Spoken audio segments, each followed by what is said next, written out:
CBI ने जानबूझ के हमें चार्जशीट किया। सीबीआई ने प्रेशर में आके हम पे इनके कहने पे चार्जशीट लगाई। हमारे पास इनका एक एक रिकॉर्ड है।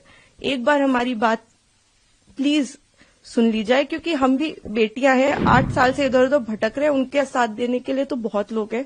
हम अकेले ही कोर्ट जाते हैं। अगर वो हमें गाली देते हुए भी हमारे बगल से निकल जाती हैं तो उनके पास सिक्योरिटी है, हमारे पास मैडम सिक्योरिटी नहीं है। लेकिन प्लीज एक बार मेरे केस के जो सारे फैक्ट्स है वो तो लोगों के सामने आने दीजिए।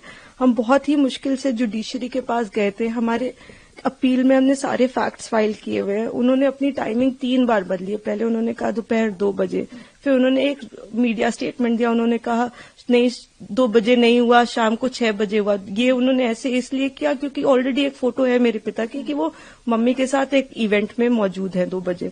फिर फाइनली उन्होंने जब एफआईआर लॉन्च की उसमें समय बदल दिया, 8 से 8:30 कर दिया। रिकॉर्ड पे है कि जो मेरे फादर की लोकेशन है, वो जो अलेज कर रही है जो जगह, उससे 17 किलोमीटर दूर मेरे फादर की लोकेशन है।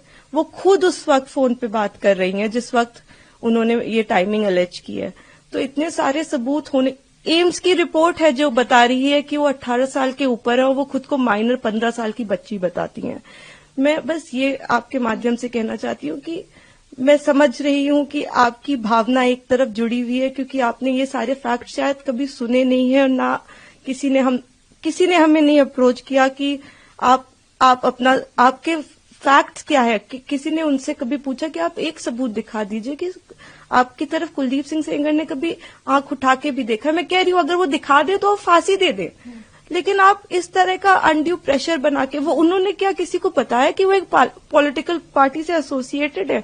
2022 में उनकी मां ने विधानसभा का चुनाव लड़ा हुआ है उन्नाव से। ये सब चीजें वो नहीं बताएंगे क्योंकि वो सब चीजें उनके नैरेटिव को सूट नहीं करता।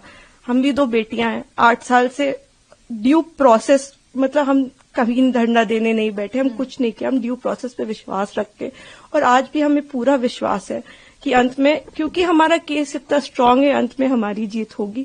लेकिन 8 साल हो गए। मैं आपसे हाथ जोड़ के विनती करती हूँ कि प्लीज एक बार मेरिट्स पे हमारा केस सुन लिया जाए। हम कोई दरिंदे नहीं है, हम भी नॉर्मल परिवार हैं और वो हमें कुछ भी पावरफुल बोल ले या कुछ भी कह ले, असल बात तो यही है ना कि 8 साल से इतने सबूत होने के बावजूद वो जेल में बंद है क्योंकि एक बार आपने ऐसा झूठा इल्जाम उन पे लगा दिया। इस केस में इन्होंने स्टेटमेंट्स तो अपने बहुत सारे बदले ही हैं, जो कि आप अगर मुझसे कहेंगे तो मैं आपको डिटेल में प्रोवाइड कर दूंगी। इन्होंने समय 3 बार बदला है। पहले इन्होंने कहा कि दोपहर को 2 बजे कुलदीप सिंह सेंगर ने मेरे साथ रेप किया। उसके बाद इन्होंने कहा नहीं दोपहर के 2 नहीं बज रहे थे, शाम के 6 बज रहे थे। फिर इन्होंने चेंज किया, कहा नहीं ये नहीं हो रहा था, शाम के 8:30 बज रहे थे। जब सीबीआई ने मेरे फादर की लोकेशन निकाली तो उनकी लोकेशन 17 किलोमीटर दूर उनके उन्नाव ऑफिस की पाई गई।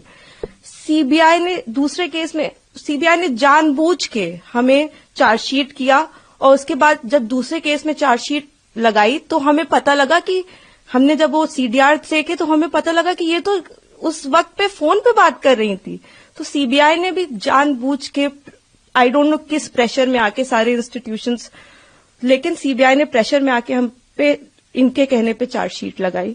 मैं देखिए किसी पे इल्जाम नहीं लगा रही, मैं बस ये कह रही हूँ कि अभी भी ये सारे तथ्य हमारी अपील में मौजूद है। हमारे पास इनका एक एक रिकॉर्ड है।